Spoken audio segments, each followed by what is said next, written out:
In Excel, you can use the indirect function to create a reference from a text string, and you can specify whether the reference is A1 style or R1C1.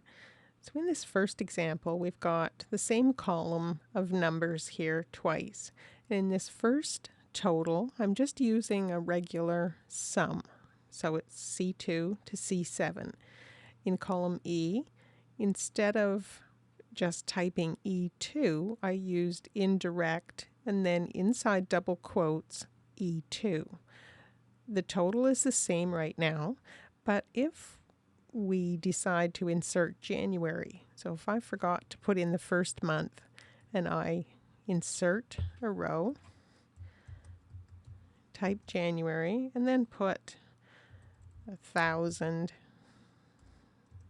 in each January, we can see that the total for column C doesn't change because it's shifted down and it's now totaling C3 to C8. But where we had this E2 using indirect, it's locked it into that cell. So it didn't shift down, it shifted the final cell, but the starting cell has stayed the same. In this next example, you'll see that you can use named ranges. So these blue cells are named.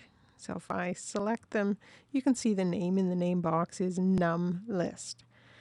And if I use the sum function, I can put that range name in and it gives me the total.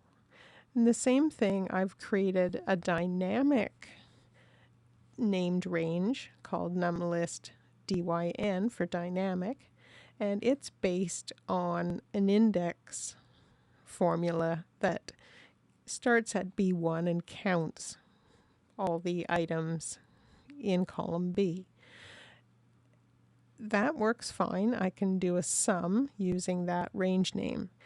With the indirect, instead of typing the range name inside the formula, I can refer to a cell that has that range name. So here I'm saying look in cell D7 and use that to create a reference to a range. And that works fine with the static named range, but just as a warning, that won't work for dynamic named ranges.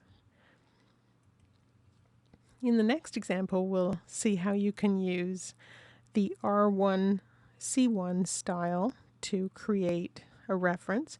So here I've got a sheet name, row and column, and using indirect, I've put double quotes, and inside there, it's hard to see, but there's a single quote, and that's needed if a sheet name has a space character in it, and it's just good practice if you're going to use sheet names to include a single quote at the start, and here's another one at the end of the sheet name.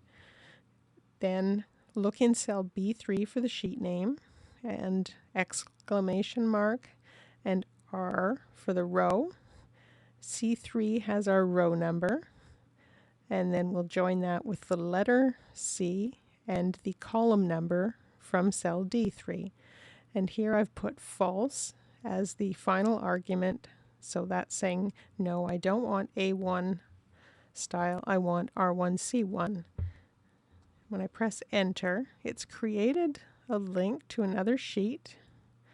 And if I just highlight all of that and press the F9 key, you'll see that we've created a text string that says go to the My Links sheet in row 2, C2, and get the value that's there.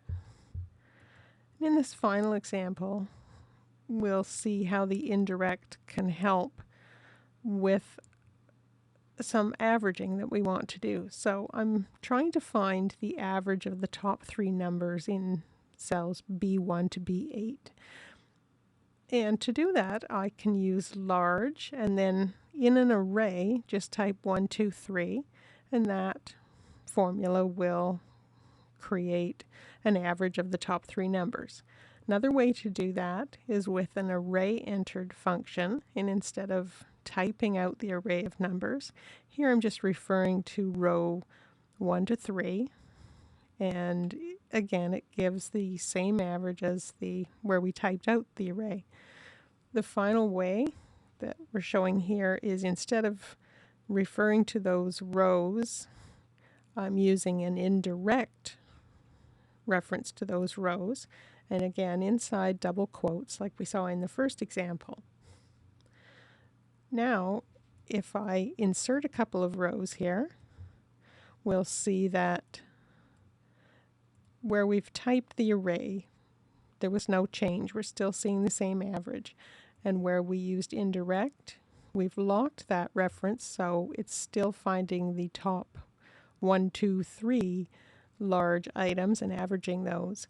But when we use row, that shifted. Now it's finding the average of the third, fourth, and fifth largest numbers, so we're getting the wrong result. So indirect can help with some of your formulas where you're trying to use arrays and you want to make sure nothing will go wrong if rows are inserted or columns are inserted.